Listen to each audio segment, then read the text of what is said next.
Free City is an online, open-world video game developed by Tsunami Games. Its source code was stolen from an unreleased game called Life Itself, developed by Walter Keys McKee and Millie Rusk, and used by Tsunami's head developer Antoine Hovachalik to create Free City. Keys has since taken a job at Tsunami, while Millie spends time within Free City as her avatar Molotov Girl to find evidence of code that she and Keys had written and to prove that they are the rightful owners of the code.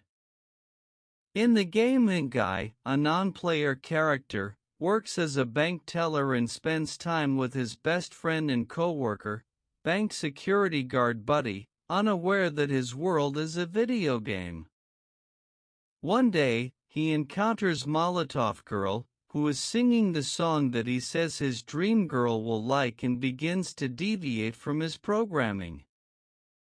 He takes a pair of sunglasses from a player who tries to rob his bank, through which he sees Free City from the player's head-up display. Guy speaks to Millie, who initially thinks he is another player named Blue Shirt Guy and not an NPC. She tells him to level up to above 100 before she will speak to him again. Keys and his co-worker Mauser believe Guy to be a hacker disguised as an NPC and unsuccessfully attempt to ban him from the game. Rather than leveling up through destructive acts, Guy opts to perform good deeds, completing missions within Free City to reach level 102. His virtuous progression, which stands out from those of other players, results in Blue Shirt Guy becoming a worldwide sensation. Millie and Guy meet again when she breaks into the stash, another player's well-protected compound that holds evidence of her source code. Guy helps Millie escape the stash, and Millie is bewildered when Guy wants to kiss her.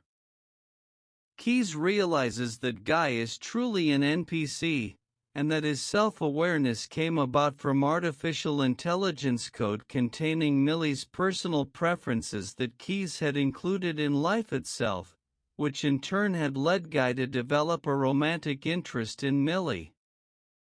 In addition, Guy's subsequent interactions with other NPCs have led them to develop self-awareness as well. Keys decides to help Millie retrieve their code before Free City is wiped from Tsunami's servers to make way for its sequel, Free City 2, in 2 days. When Millie tells Guy the truth of his situation, Guy breaks off their relationship, telling her that he is in love with her.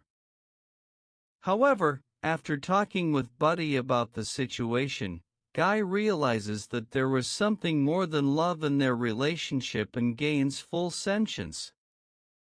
Guy returns to Millie and agrees to help. Guy breaks into the stash again with Buddy's help, where its owner, recognizing Guy, hands over the evidence. Guy's continued popularity threatens the launch of Free City 2. And Antoine orders Keys and Mauser to reboot the entire game, but Keys refuses and Antoine reboots the game himself.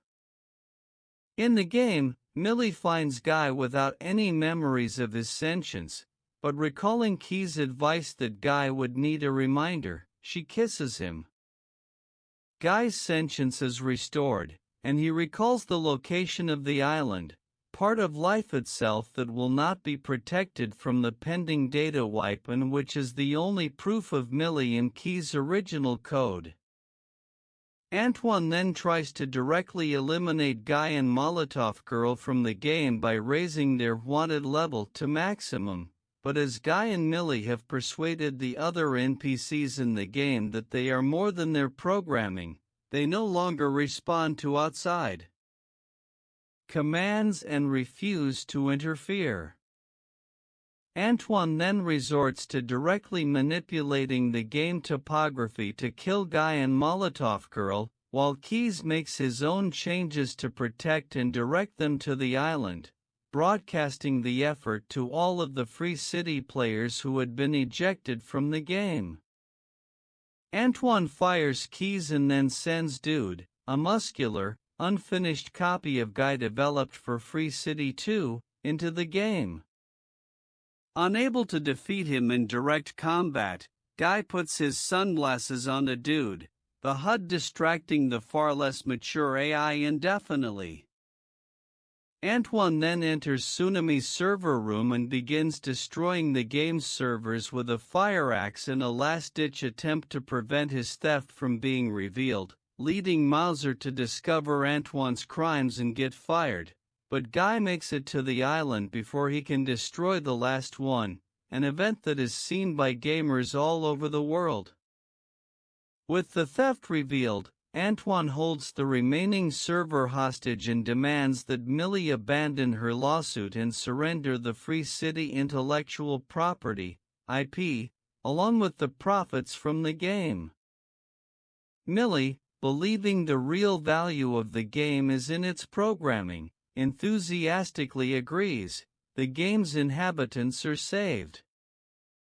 Without Millie and Key's code, Free City 2 is a catastrophic failure at launch. Antoine is vilified by the media for his now exposed crimes and he is arrested for theft and criminal damage. Keys, Mauser, and Millie start a successful new company with the recovered code to release Free Life, bringing Guy, Buddy, Dude, and the other Free City NPCs into it. Thanks to Guy, Millie realizes that Key's code was in fact a love letter to her, and they embrace and kiss. Guy reunites with Buddy, and they begin to live their own lives in Free Life without having to follow their original Free City coding.